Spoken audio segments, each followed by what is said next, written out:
You're listening to the CobCast. I'm Cobb, and this is the cast, back with another weekly roundup of my previously published stories. This is weekly roundup number 3.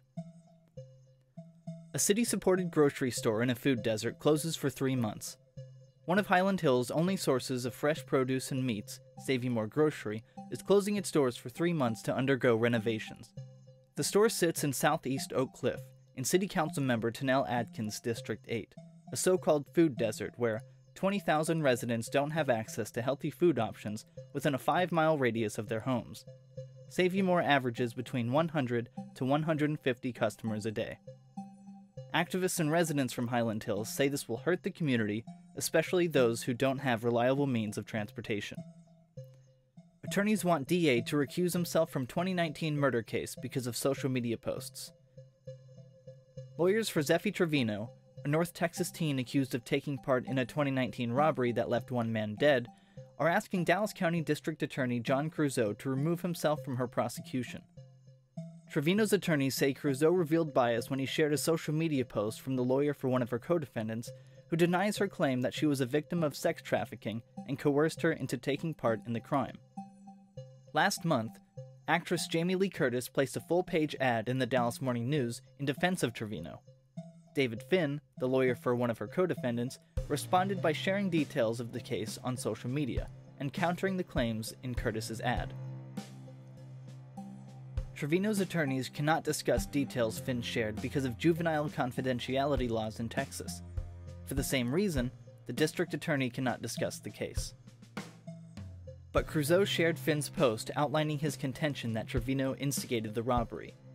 Trevino's attorneys say this violated the DA's own social media policy and showed bias, so they want him to appoint a special prosecutor. So, the issue here is we want a DA that is unbiased, that looks at each case on the merits and doesn't tilt the scale of justice to one person or the other. And him sponsoring David Finn's Facebook post clearly does that, and it violates that rule of making sure that we have an impartial district attorney. This DA has gone on the record and stated that he hasn't been made apprised of all the facts in this case, but yet he's taking a defense theory in a case in which he's admittedly said he hasn't reviewed all the facts and has openly accepted this theory. That's a problem. That was Justin Moore, one of Trevino's attorneys. Finn, however, says it wouldn't be in their best interest to get Creuzot kicked off the prosecution. Look at Creuzot's record. He's, quote, progressive. He started the first drug divert court in the country. His name is on the building of the dadgum, drug divert program. He's not a, redneck DA that's, bloodthirsty, that's just looking to hammer somebody. Creuzot said his office couldn't comment.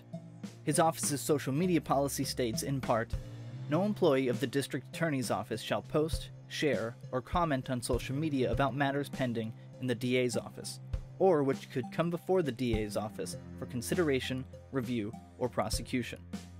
Creuzot signed the policy in June 2020. A study found the pandemic caused a rise in anxiety and depression. Anxiety and depression rates have shot up across the country since COVID-19 broke out, and Texas has not been spared. On average, 34.2% of Texas residents have experienced anxiety or depression during the pandemic, according to a study conducted by QuoteWizard, an insurance comparison website. The state has seen a 28.3% increase in anxiety and depression statistics since April last year. Nationally, these rates have increased by a little over 6%. Job loss, stay-at-home orders, and deaths from the disease all contribute to the increase. From April to September last year, 70% of people screened with moderate to severe anxiety or depression reported that one of the top things contributing to their mental health concerns was loneliness or isolation, according to a survey conducted by Mental Health America.